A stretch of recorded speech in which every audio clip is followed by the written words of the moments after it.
Hello, we shall start today with the analysis of the film Nanook of the North by Robert Flaherty, 1922. The first and certainly the most famous documentary and ethnographic film is the work of American director Robert Flaherty, Nanook of the North, of 1922. This film is not quite a documentary that is based on real events, but it contains a visual account of events in the daily life of an Inuit family of the Hudson Bay, Canada, and that has a documentary value. Flaherty had visited the subarctic eastern coast of Hudson Bay previously on behalf of mining companies, during which he filmed the countryside and filmed Eskimo communities. Flaherty's idea was to make a film in collaboration with local communities. Robert Flaherty was neither a professional filmmaker nor a scientist anthropologist, but he managed, as acclaimed Professor J. Ruby, to record the life of primitive people in such a way as to preserve the scientific accuracy. The film documents 1 year in the life of Nanook, an Inuk and his family.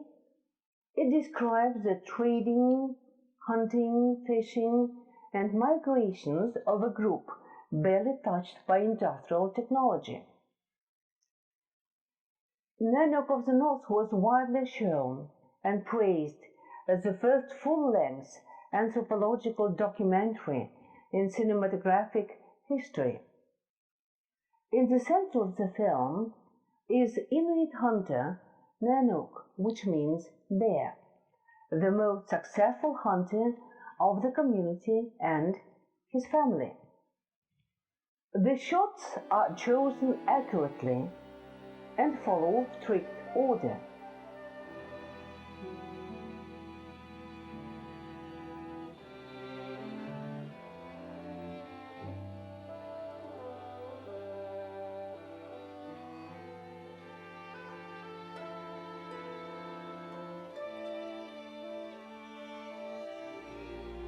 The film consists of scenes that tell about quite ordinary activities that make up the cycle of everyday experience of Nanook's family.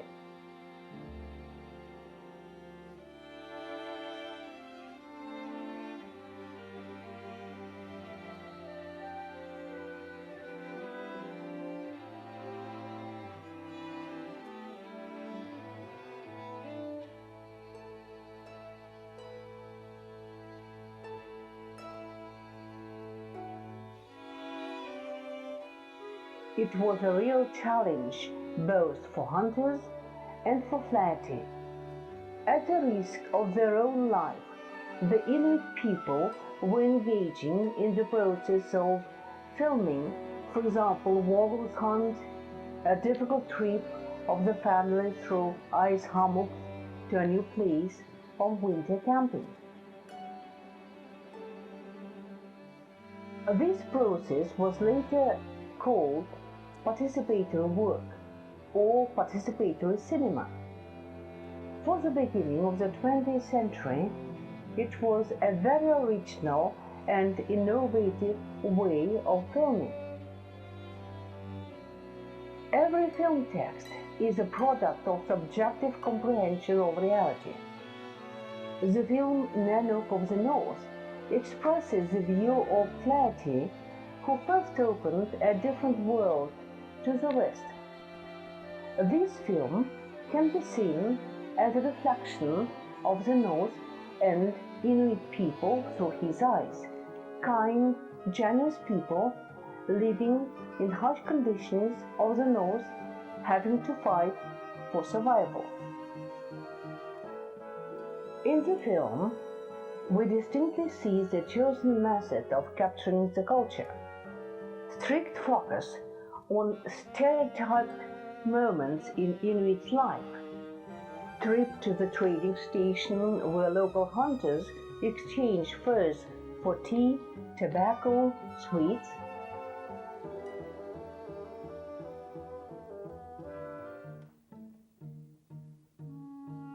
Fishing with the help of a harpoon, though in the first decade of the 20th century, the Inuits were hunting with guns.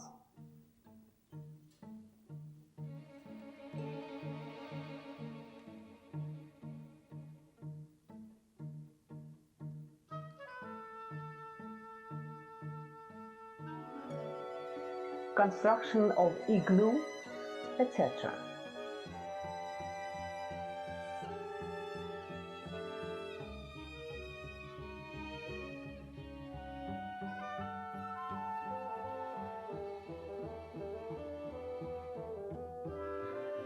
Flaherty writes, I wanted to show them not from the civilized point of view, but as they saw themselves, as we, the people. The film opens with a trip of Nanook and his family members to the trading post, where Nanook trades his prey, white, blue fox fur skins, for food and tobacco.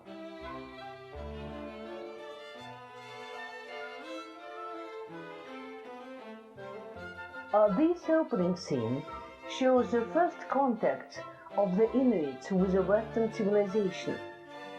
A very touching scene of Nanook's amazement when he first sees the gramophone. Nanook's son trying sweets and then castor oil. So, the North appears as a place of development by the Western Southern Territories, which actually determines the story base of many films about the North.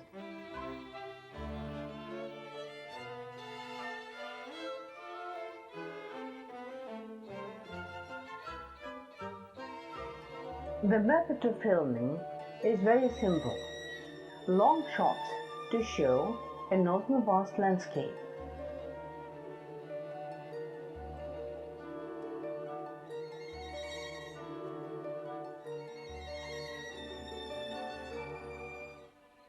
Medium shots to capture a group of Inuit people building an igloo or hunting walrus.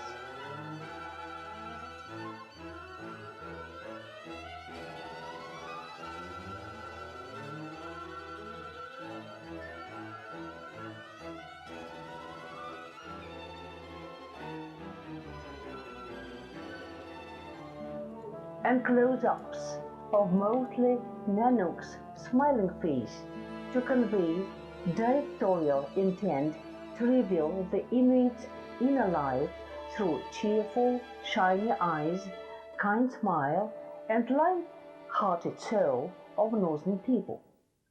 Later, Robert Flaherty writes, Nanook is a story about a man who lives there where no one else wants to live.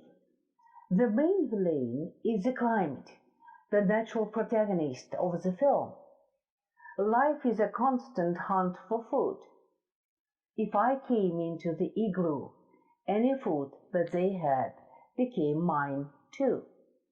People who have less than anyone else on earth, the happiest of all the people I know.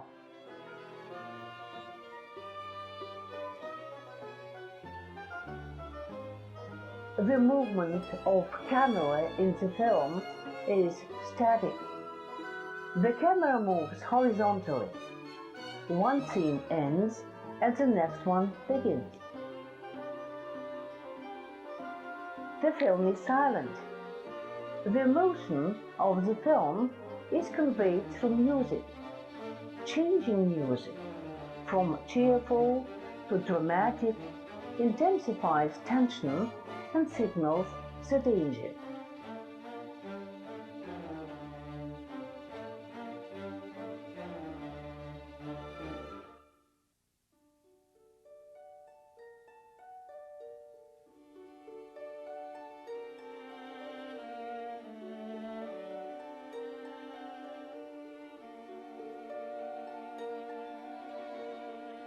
Thus, with the help of simple means, Flaherty managed to convey to their public a sense of the high value of the natural life of northern peoples living far from civilization at the end of the world.